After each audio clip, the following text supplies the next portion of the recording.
Hi, this is Katie Fehrenbacher with GigOhm TV's Green Overdrive show, and we're down in Menlo Park outside of the offices of Kleiner Perkins, the venture capitalist. It's a gorgeous day outside, and I'm standing in front of the Fisker Karma, which is an extended range electric vehicle. I'm actually personally very excited because this is the first time that I've seen the Karma on the roads.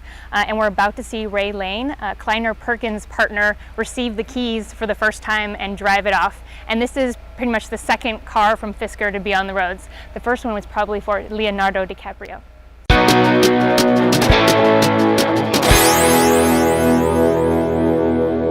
This is Marty Yolberg, who's the VP of Global Marketing for Fisker Automotive, and we're standing in front of the Fisker Karma, and this is one of the first Fisker Karmas to hit the roads, right?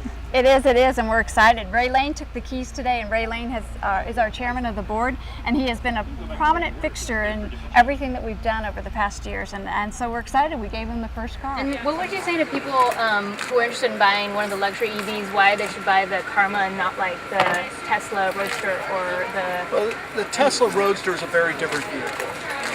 It is a very small vehicle for two people.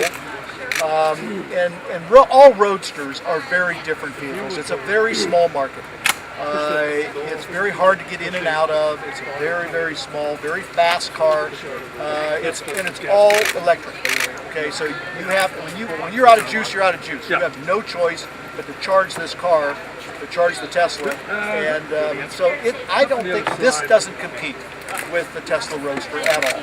This will compete more against maybe their next version, the S-Class, and then we will have one that will compete with the S-Class as well. So this is I just don't think this compares at all. People that buy a Roadster are not going to buy this car. People that buy this car are not going to buy the Roadster.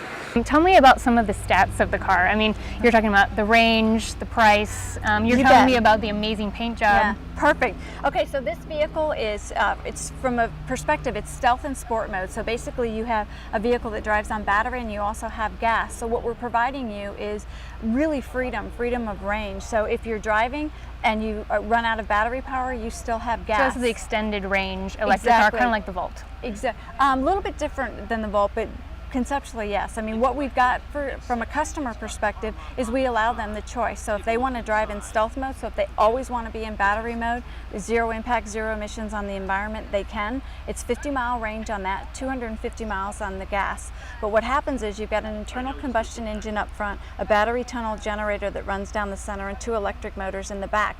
The wheels are always being turned by the electric motors, which is really critical because that means from an environmental impact, it's very low emissions. And that's really a difference between how our vehicle operates and how some of the other hybrids in the marketplace operate. Okay, and specifically different than like the Tesla Roadster, the Nissan Leaf, which are all electric cars. Correct. So basically we've given the customer a passport to drive however they want and how far they want. Okay, so Fisker is betting basically on range being a serious problem for all electric cars. We're betting on the fact that the customer wants that freedom, and they've told us that they want that freedom, so that's really a critical factor for us. But in addition, it's all the materials that go into the car. You have a full solar roof. The full solar roof can give you up to an additional 200 miles a year. It also powers the auxiliary battery that cools the vehicle itself. It cools the interior of the vehicle. You have diamond dust paint. This glass slate paint is amazing. It's the first production vehicle that this has been put on. It literally has recycled glass in the paint. It's a water-based paint. This is the one Ray Lane personally chose for this car. Well, this is one of, there's only 100 of these that are being made of the Signature Series model. So this has the Silver Mirage exterior. It's got the Mojave interior. The leather that's in the vehicle comes from a thermal plant in Scotland. So they all use the refuse to power the plant. So again, it's not only what we do from a technology perspective, it's how we work with our suppliers. And Ray was pointing out it has a signature of on Fisker. It does. Number it does. 2, right? It's number 2, so it's 2 of 100, and the VIN plating will be the same.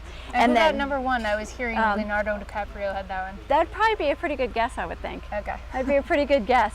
The wood in the vehicle comes from the California forest fire, so it's reclaimed wood. We don't cut down trees. We take existing resources, which is something else that we do that nobody else does. So we've really tried to be conscious of everything that we've done from a manufacturing perspective, suppliers that we work with. We have a phenomenal retailer network that we don't ask to build big mausoleums. We actually ask them to use existing footprints. Our signs at our dealerships are actually solar signs. So we're really true to the vision of the company and the vision of the vehicle. And how much is this going to set a customer back? $100,000 or so? $100,000 or so, and that's before the federal tax incentive. So you do have a $7,500 federal tax incentive that it qualifies for. This is cool. Okay, on the back of the vehicle, these are actually speakers on the back of the vehicle. So These little ones? Nope, that's right here, speakers. Oh, Those aren't exhaust. Those are actually speakers for the vehicle, so that you have a sound that emits from it from a pedestrian perspective. I heard it, yeah. It sounds a little like a jet engine yeah, or so. kind of. And then the exhaust And is that's actually standard at on front. all the cars? Standard on all the cars. Okay. And that's the other thing that's the beauty of our vehicles too. Pretty much everything's standard on the vehicle, limited options. Now there's different series. This happens to be the Signature series. We have an Eco Sport that has a leather interior. We have an Eco Chic, which is completely animal free. So it has no animal in the vehicle. yeah. Exactly. Okay. So, and that's our signature, that's our flagship, is the Eco Chic. Okay. Can I open up and look inside? Of course you can. Okay. And Raylan was saying that this was a patented technology? It's a patented technology. You also have in the interior of the vehicle a 10.2-inch haptic screen. So much like your iPhone, you get feedback from the vehicle. So this is the charger. And that you said takes a standard charger? It'll take the car comes with a convenience charger, so it plugs into a normal 110. Okay. So no problem, it can plug in. And then you also can get a quick charger, and then the quick charger is 220, so it cuts your charging time about in half. Okay. How long does both of those charging times take? This will take you probably about, depending on it depends on how far down the battery is, but normally you're sitting at about 10 hours, and then you'll cut that time roughly in half with a quick charger. Oh, really? So 5 hours? Mm-hmm. That's quick. Yeah, it is. Quick. And then the battery technology you guys are working with? It's lithium ion. The battery is from A123 as our supplier. Right. Yeah. Okay. Yep.